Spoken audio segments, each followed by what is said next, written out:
Me llamo Antonio, y llevo trabajando en construcción desde que tenía 18 años. Pasé 3 años levantando casas en mi pueblo, jornadas largas bajo el sol, pero el dinero nunca alcanzaba. Mi esposa estaba embarazada de nuestro segundo hijo, y cada día los gastos se hacían más pesados. Un día mi compadre Raúl llegó de visita desde Estados Unidos. Traía dinero ahorrado, y hasta había comprado un terreno. Me dijo que si me animaba a cruzar, en un año podría juntar suficiente para comprar casa y montar un negocio. La verdad es que no lo pensé mucho. Necesitaba esa oportunidad. Lo que Raúl nunca me contó, lo que tal vez él mismo no sabía, era lo que pasaba en el desierto de noche, cuando el calor del día desaparecía y otras cosas empezaban a moverse en la oscuridad. Mientras empacaba mi mochila esa tarde de abril, despidiéndome de mi familia, no tenía idea de que estaba a punto de vivir algo que me perseguiría para siempre. Salimos de Altar, Sonora, un grupo de 15 personas. El coyote nos dijo que caminaríamos 3 noches por el desierto hasta llegar al punto donde nos recogería una camioneta del otro lado. 3 noches sonaba manejable. Lo que no sabíamos es que solo 12 de nosotros terminaríamos ese viaje. La primera noche fue la más dura físicamente. El calor del día quedaba atrapado en la arena, y caminábamos sudando como si fuera mediodía. Llevábamos mochilas con agua y algo de comida. El coyote, un tipo flaco de unos 40 años que solo se hacía llamar el Chino, iba adelante marcando el paso. Nos había advertido que no hiciéramos ruido, que no prendiéramos linternas innecesariamente, que siguiéramos sus instrucciones al pie de la letra. Caminamos como 6 horas esa primera noche. Cuando empezó a amanecer nos escondimos bajo unos arbustos grandes, en una zona con rocas que daban algo de sombra. El plan era dormir todo el día y seguir al anochecer. Estaba tan cansado que me quedé dormido casi instantáneamente. Me despertaron voces a mediodía. Abrí los ojos y vi que varios del grupo estaban discutiendo en voz baja. Una mujer llamada Rocío, que venía desde Oaxaca, decía que había escuchado algo raro mientras todos dormíamos, como pasos arrastrándose cerca, pero cuando miró no había nadie. El Chino le dijo que seguro fueron animales, que en el desierto hay coyotes, serpientes, todo tipo de fauna, que no se preocupara, pero yo noté que él también se veía inquieto, más de lo normal. Seguí su mirada y vi que estaba observando el horizonte con atención, como buscando algo específico. El calor del día fue insoportable. Tomamos agua racionada y tratamos de descansar lo más posible. Algunos rezaban, otros solo miraban al cielo. Yo pensaba en mi esposa, en mis hijos, en que todo esto tenía que valer la pena. Cuando cayó la noche emprendimos la marcha de nuevo. Esta segunda noche el terreno era más difícil, con más subidas y bajadas, más rocas. Varios tropezábamos seguido. Un muchacho joven, como de 20 años que se llamaba Kevin, se torció el tobillo feo en una caída. El Chino lo revisó y dijo que podía seguir pero más despacio. Íbamos como a mitad de la noche, cuando el Chino nos hizo detenernos con un gesto brusco. Todos nos congelamos. Él miraba hacia la izquierda, hacia una zona de colinas bajas. La luna estaba casi llena, y se podía ver bastante bien el paisaje. «¿Qué pasa?», susurró alguien. «Silencio», ordenó el Chino. «No se muevan». Seguimos su mirada. Al principio no vi nada. Luego, poco a poco, empecé a distinguir figuras. Personas caminando en fila por una de las colinas. Eran como 20 o 30, moviéndose lento, en silencio total. Iban en la misma dirección que nosotros, pero por un camino paralelo. «¿Quiénes son?», preguntó Rocío. «Otro grupo». El Chino no respondió de inmediato. Observaba fijamente a esas figuras. Después de un minuto largo, habló con voz tensa. «No son otro grupo. Quédense aquí. Ni un ruido, ni un movimiento». «¿Qué son entonces?», insistió Kevin. «Los perdidos», dijo el Chino. «Los que no lo lograron. Caminan todas las noches, repitiendo el mismo trayecto». Un escalofrío me recorrió completo. Miré de nuevo hacia las figuras. Ahora que mis ojos se habían ajustado mejor, podía ver más detalles. Su forma de caminar era extraña, mecánica, y aunque la distancia era considerable, había algo en ellos que no se veía humano del todo. Demasiado delgados, movimientos demasiado rígidos. «Eso es mentira», dijo un hombre mayor del grupo. Está tratando de asustarnos. Cállese, siseó el chino. Si nos detectan, si hacen contacto visual directo con nosotros, nos van a seguir. Y no queremos eso. Créanme. Nos quedamos ahí agachados detrás de unas rocas, observando ese desfile silencioso. Las figuras siguieron caminando hasta que desaparecieron detrás de otra colina. Solo entonces el chino nos permitió movernos. ¿Eso pasa seguido?, pregunté. Más de lo que la gente cree. Este desierto se ha llevado a cientos, miles de personas en los últimos años. No todos descansan. Algunos quedan atrapados, repitiendo el camino que no pudieron terminar. Nadie habló mucho después de eso. Seguimos caminando, pero el ambiente había cambiado. Todos mirábamos alrededor con más nerviosismo. Cada sombra podía ser algo más. Cerca del amanecer, cuando ya buscábamos dónde escondernos para pasar el día, Kevin gritó. Estaba señalando hacia un espacio entre unas rocas. Nos acercamos, y ahí estaba, una mochila vieja, ropa dispersa, y huesos. Huesos humanos, blanqueados por el sol, parcialmente cubiertos por la arena. Rocío empezó a llorar. Otros se persignaron. El chino nos apresuró. No es el primero que vemos, y no será el último. Sigan moviéndose. Encontramos un lugar para ocultarnos, pero nadie pudo dormir bien ese día.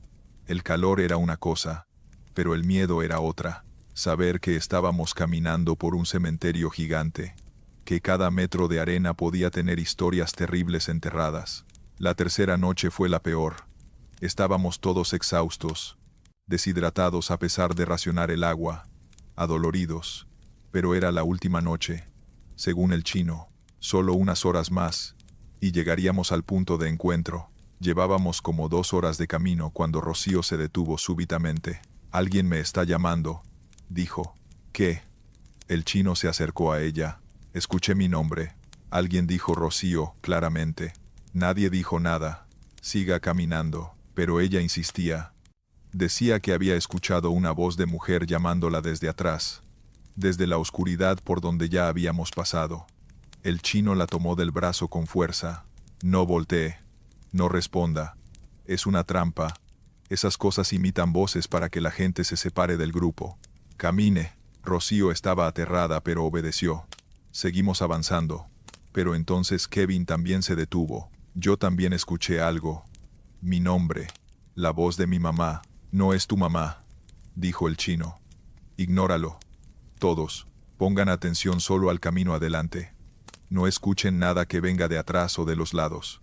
Pero era difícil ignorarlo, porque yo también empecé a escucharlo. Una voz que sonaba exactamente como mi esposa, llamándome desde la oscuridad, diciéndome que volviera, que los niños me necesitaban, que esto era un error. Me detuve sin darme cuenta. El chino me sacudió. «No es real, entienda. No es ella. Es este lugar», jugando con su mente. Seguí caminando, pero las voces no paraban. Cada uno de nosotros escuchaba algo diferente. Seres queridos, personas que conocíamos, todos llamándonos, suplicándonos que regresáramos. Era una tortura psicológica horrible. Entonces uno del grupo, un hombre que casi no había hablado en todo el viaje, empezó a caminar hacia atrás, hacia la oscuridad de donde venían las voces. «Deténganlo», gritó el chino. Varios corrimos tras él, pero el hombre era rápido, como si estuviera en trance. Corría hacia la nada, hacia las sombras, respondiendo a algo que solo él escuchaba con total claridad. Desapareció en la oscuridad, y aunque gritamos su nombre, no regresó. No escuchamos nada más de él. «No podemos buscarlo», dijo el chino. «Si vamos tras él, los perderemos a todos. Tenemos que seguir. No podemos dejarlo», gritó Rocío. «Ya no está. Lo que sea que lo llamó, ya lo tiene. Lo siento. Fue la decisión más difícil que he tomado. Seguir caminando sabiendo que habíamos dejado a alguien atrás». Las voces continuaron por otra hora, cada vez más desesperadas, más convincentes, pero todos nos aferramos al grupo. Nadie más se separó. Finalmente, cuando ya estaba por amanecer, llegamos a una carretera. Era pequeña, de terracería, pero era algo hecho por humanos, algo concreto. Una camioneta vieja estaba esperando ahí, el contacto del chino del otro lado. Subimos todos rápidamente. 14 personas en vez de 15. El conductor no preguntó por el que faltaba. Solo arrancó, y nos alejó de ahí lo más rápido posible. Miré por la ventana trasera hacia el desierto que dejábamos atrás. En la distancia, justo antes de que la luz del amanecer lo ocultara todo, vi figuras. Muchas figuras, paradas en fila, observando la camioneta alejarse. Entre ellas, reconocí la silueta del hombre que habíamos perdido. Ya estaba con ellos, ya era parte de ese grupo que camina eternamente sin llegar a ningún lado. Llegué a Phoenix 2 días después. Conseguí trabajo en construcción como había planeado. Mandé dinero a casa cada quincena durante un año. Pero las pesadillas no pararon. Cada noche soñaba con ese desierto, con las voces, con las figuras caminando en la oscuridad.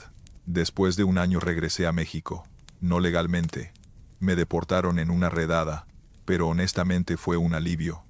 Sí, el dinero que junté ayudó. Compramos un terrenito, pusimos una tiendita, pero nada valió lo que viví allá, lo que vi.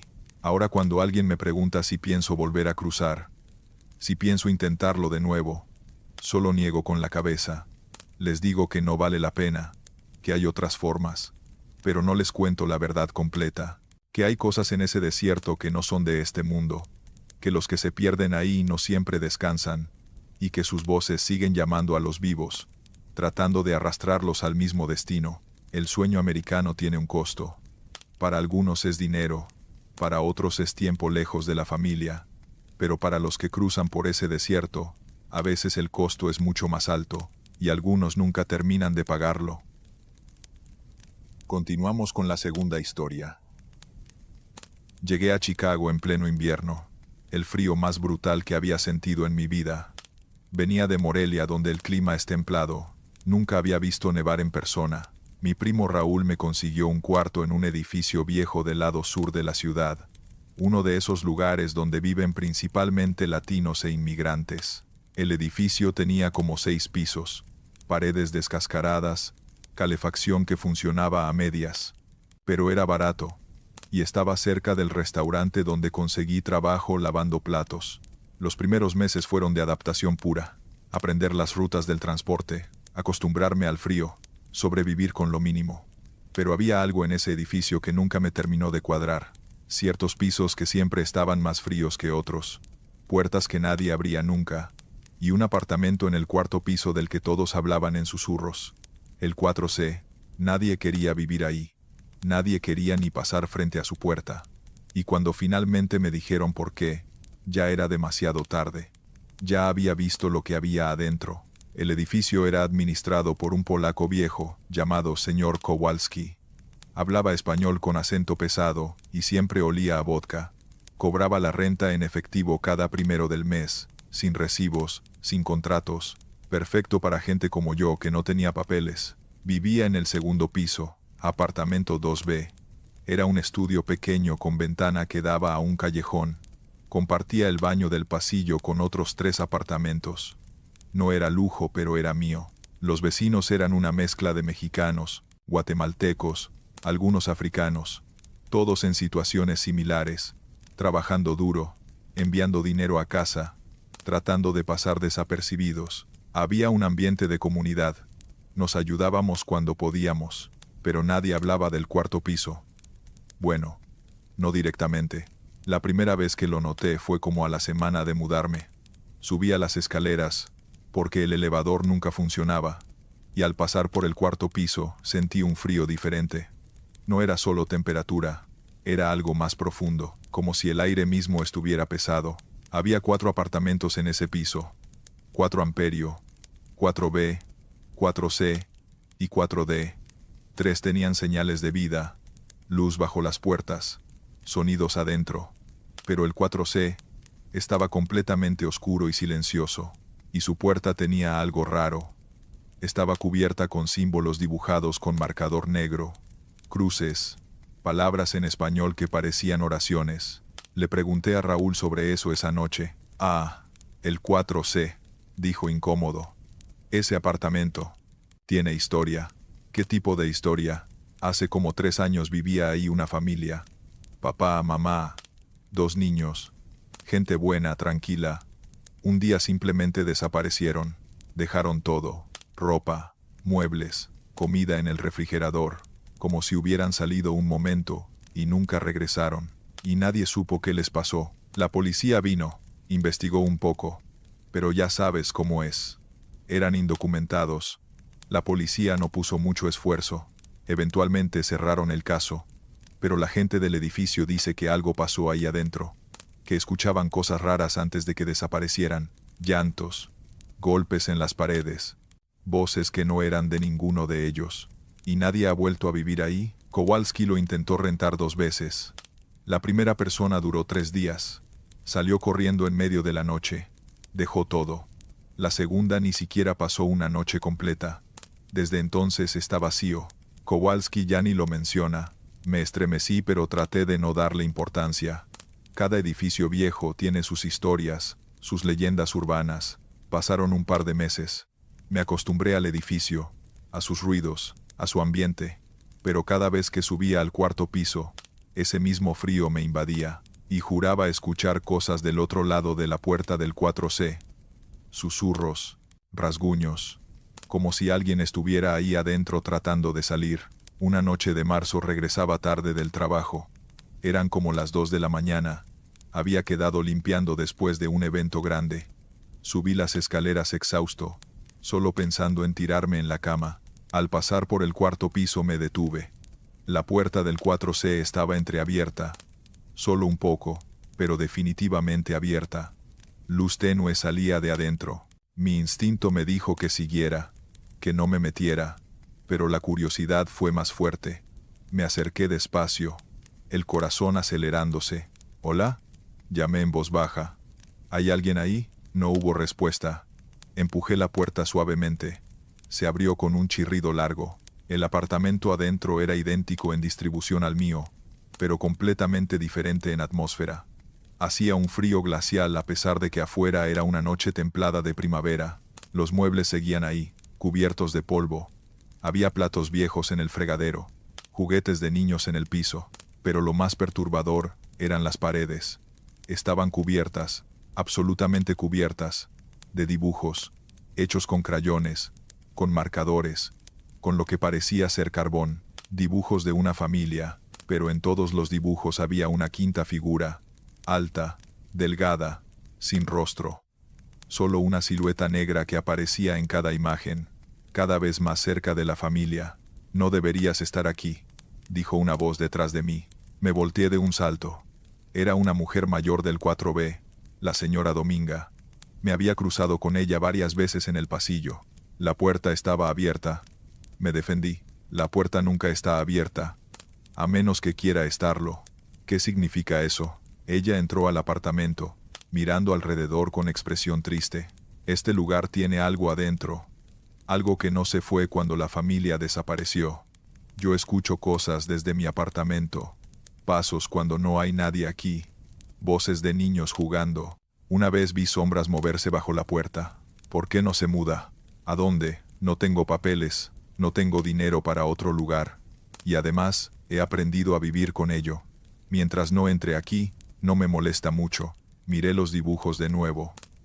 En el último, el más reciente por el trazo, la figura negra estaba prácticamente encima de la familia, cubriendo a los padres, los niños apenas visibles debajo. ¿Qué cree que les pasó?, pregunté. Creo que lo que está aquí los tomó. Los consumió de alguna forma. He vivido mucho tiempo. He visto cosas. Hay lugares que atraen oscuridad, que la concentran. Este apartamento es uno de esos. Un ruido vino de la habitación del fondo, como algo arrastrándose por el piso. Dominga me agarró del brazo. Vámonos. Ahora. Salimos rápido. Ella cerró la puerta con fuerza. Inmediatamente el frío se disipó, como si hubiera una barrera invisible en el umbral. No vuelvas a entrar, me advirtió. Y si ves la puerta abierta de nuevo, ignórala. Es una trampa. Ese lugar quiere más gente adentro. Esa noche no pude dormir. Cada ruido del edificio me sobresaltaba. Pensaba en esa familia, en lo que les había pasado. ¿Realmente algo los había tomado? ¿O simplemente huyeron de algún peligro? Y la gente creó una historia alrededor, pero los dibujos eran reales. El miedo en esos trazos infantiles era palpable. Los días siguientes traté de evitar el cuarto piso completamente. Bajaba por las escaleras de atrás cuando podía. Pero una semana después, Raúl tocó mi puerta alterado. El hijo de los Méndez está perdido, dijo. El niño de 5 años del tercer piso. Su mamá lo está buscando desesperada. Salimos a ayudar. Varios vecinos revisamos el edificio piso por piso, llamando al niño por su nombre. Pedrito. Su mamá estaba histérica. Decía que había estado jugando en el pasillo, y de repente ya no estaba. Revisamos todos los apartamentos que los vecinos permitieron, el sótano, el techo, nada. El niño había desaparecido. Entonces lo pensé. El 4C.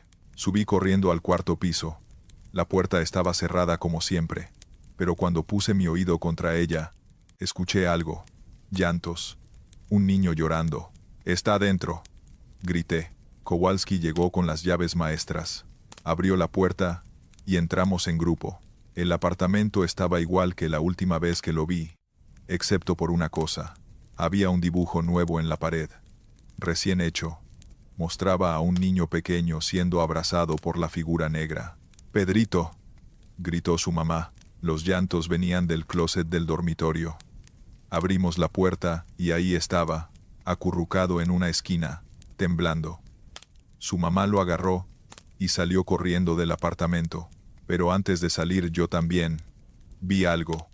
En el espejo del baño, por un segundo, vi la figura, alta, oscura, sin rostro, mirándome, y luego desapareció. Pedrito no habló durante 3 días. Cuando finalmente lo hizo, solo repetía lo mismo. El señor Alto me llamó. Dijo que quería jugar. Dijo que extrañaba a los otros niños.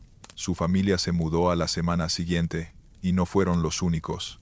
Después de ese incidente, varios vecinos empezaron a irse. El edificio se fue vaciando poco a poco. Yo duré otros 2 meses. Conseguí un trabajo mejor que pagaba un poco más, y pude mudarme a otro lado de la ciudad. El día que me fui, Dominga estaba en el pasillo. «¿Te vas?», preguntó. «Sí. Ya no puedo estar aquí, te entiendo. Yo me iría también si pudiera. Pero este es mi lugar ahora. He aprendido a coexistir con lo que está arriba. Nunca ha pensado en, no sé, que lo bendigan o algo. Lo intentaron una vez. Un sacerdote vino, hizo un ritual completo. Por una semana pareció funcionar. Luego todo volvió, pero peor. Algunas cosas no quieren irse. Están ancladas, atrapadas, o tal vez eligieron quedarse. No lo sé. Le di un abrazo de despedida, y salí de ese edificio por última vez. Años después, supe que el edificio fue finalmente condenado. Problemas estructurales, dijeron. Pero los que vivimos ahí sabemos la verdad.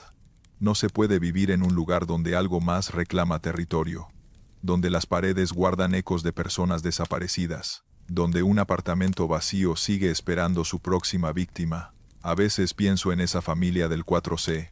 En dónde están ahora, si es que están en algún lado. Y en Pedrito, en cómo esa experiencia lo habrá marcado para siempre. Ser inmigrante ya es vivir con miedo constante. Miedo a ser descubierto, deportado, explotado. Pero hay miedos peores. Hay lugares que no discriminan entre documentados o indocumentados. Para ellos, todos somos igual de vulnerables. Todos somos potenciales víctimas en edificios olvidados, donde la oscuridad tiene demasiado tiempo para crecer. Vamos con la tercera historia. Hola comunidad. Me llamo Valeria y trabajo en un restaurante de comida rápida en Arizona, Estados Unidos, desde hace 5 años. No es gran cosa, pero paga las cuentas y me permite mandar algo a mi mamá cada mes.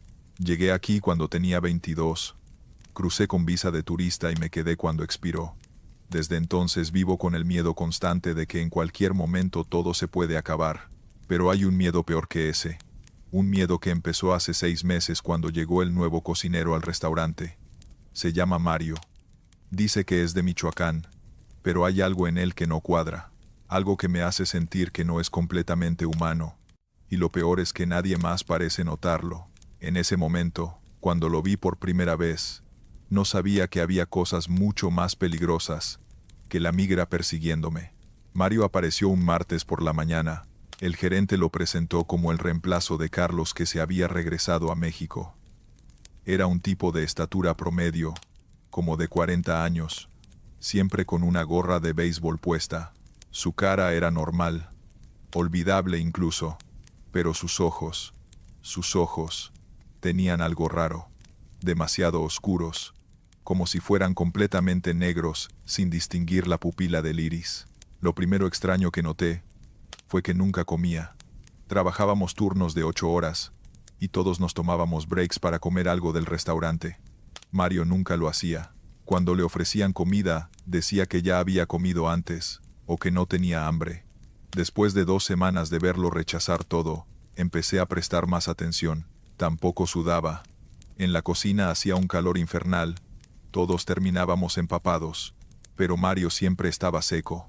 Su piel nunca brillaba, nunca se limpiaba la frente. Era como si su cuerpo no reaccionara al calor.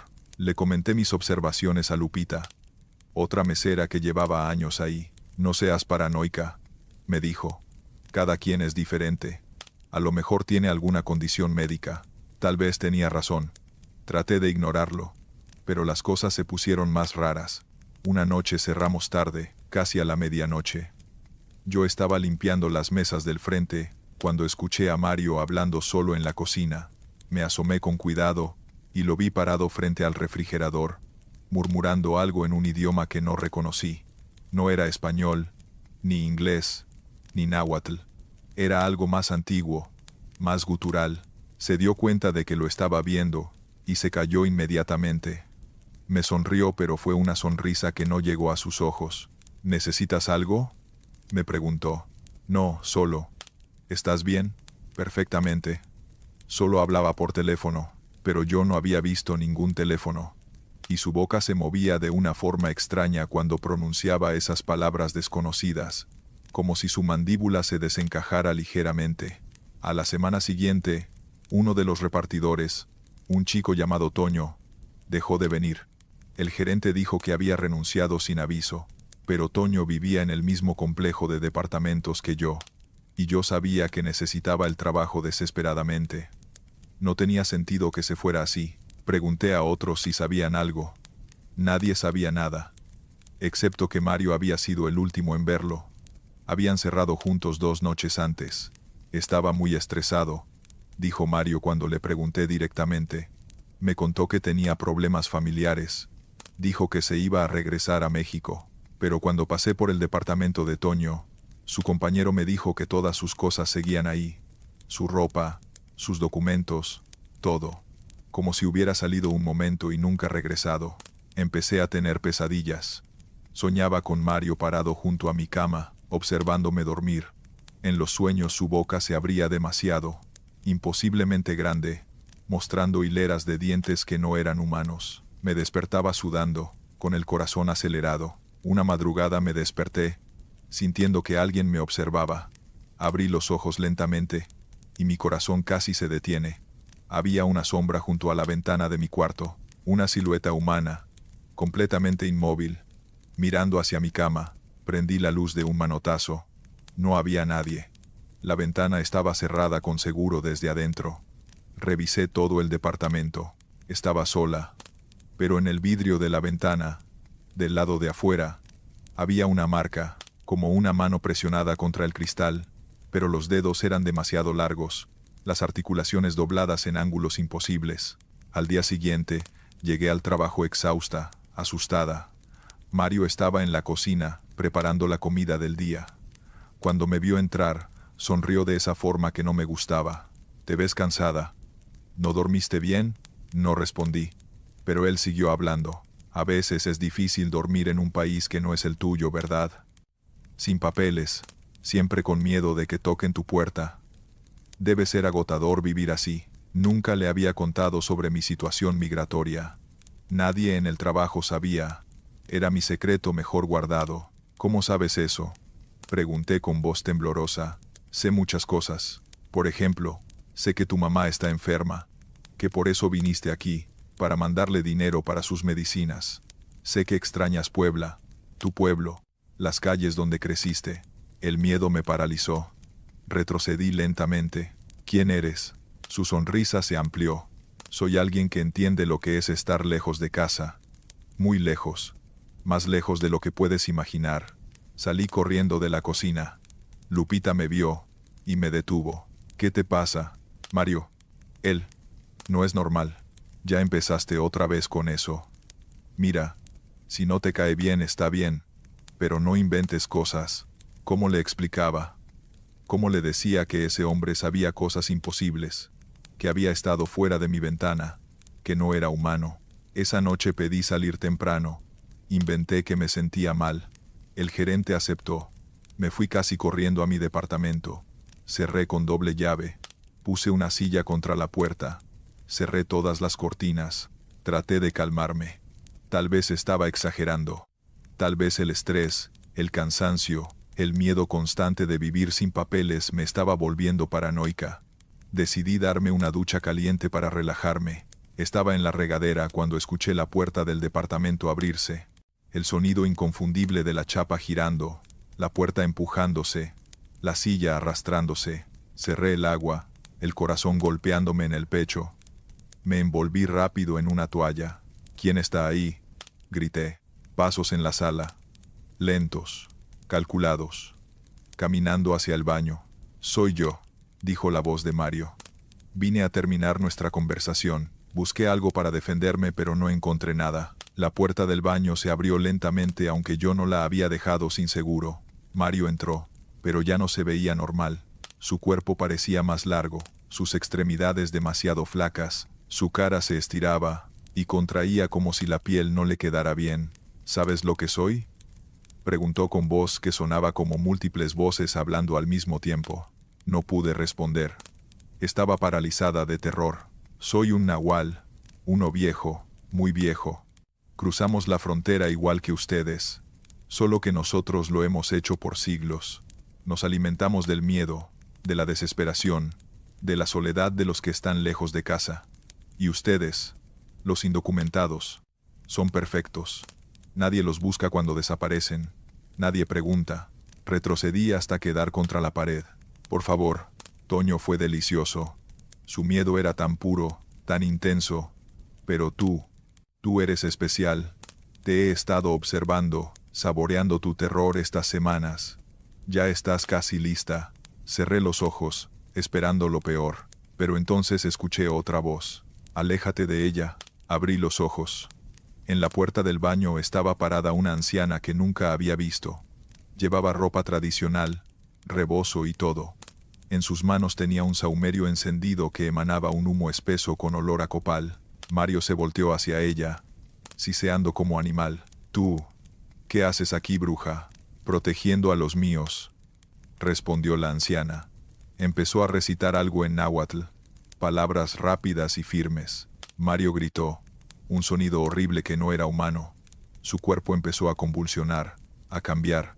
Vi pelo, garras, algo entre humano y animal tratando de emerger, pero el humo del sahumerio lo envolvió y empezó a disolverse, como si el humo lo estuviera quemando desde adentro. En segundos no quedó nada, solo cenizas en el piso del baño. La anciana se acercó a mí y me ayudó a levantarme. ¿Estás bien, hija? ¿Quién es usted? ¿Qué era eso? Yo también crucé, hace muchos años, y aprendí que no somos los únicos que lo hacen. Hay cosas de nuestro lado que vienen también, cosas que deberían quedarse en México, pero siguen a la gente que tiene miedo. El miedo los llama. ¿Cómo supo que yo? Tengo mis formas de saber cuando alguien está en peligro, pero tienes que ser más cuidadosa. Este país está lleno de peligros para nuestra gente. Algunos son de nuestro propio folclore, nuestras propias leyendas que cruzaron con nosotros. Me dio un pequeño saquito con hierbas. Ponlo bajo tu almohada. Te protegerá de ahora en adelante. Y si ves a alguien más como él, no dudes. Llámame.